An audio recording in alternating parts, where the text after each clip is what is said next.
शेवट एकट्याला जायचं. इथं जमलेल्या प्रत्येकाला विनंती आहे, अनमोल देह आहे, अनमोल देह नरदेह आहे, त्याचा उपयोग करा.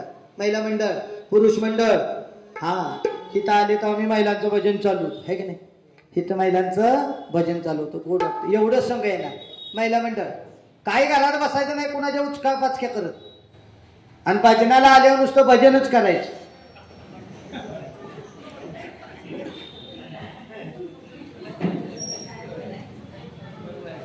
सुनांची माफं काढायची नाहीत.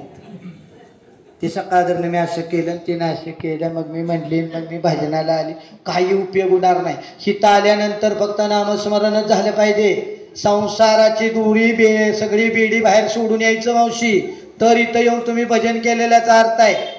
हिथं धुणं धुवत बसला का नाही, अजून 2 जन्म भजन केलं तरी तुम्हाला विमान न्यायला येत नाही. हेलिकॉप्टर सुद्धा येणार नाही, विमान काय.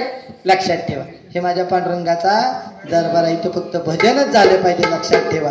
पुन्हा एकदा सर्वांना विनंती आहे की हा नरदेह पवित्र आहे महाराज. हे म्हणून परमार्थ, ज्यांच्या गळ्यात माळा नाही त्यांनी पटापट माळा घाला, पटापट माळा घाला मावशी. आता चावायचं बंद झालं, कशाला तुम्हाला पाहिजे काय घोटाळा. चावायचं बंद झाल्यावर तरी माळ घालावी का नाही. मेल्यावर तुळशीचं पान तोंडात घालण्यापेक्षा जिवंतपणे गळ्यात माळ घाला. हा हे महत्वाचं आहे.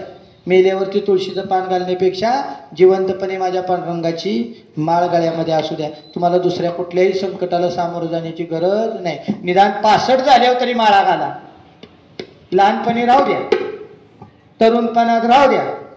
चावायचं बंद झालं, दात पडले. म्हाताऱ्याला एका मी म्हटलं, बाबा आता माळ घाला की. नाही म्हटलं, रश्यावर खातो. असं दात पडील म्हटलं, तुझा रश्यावर खातो. लई क्वालिटीची डंगरी म्हातारी.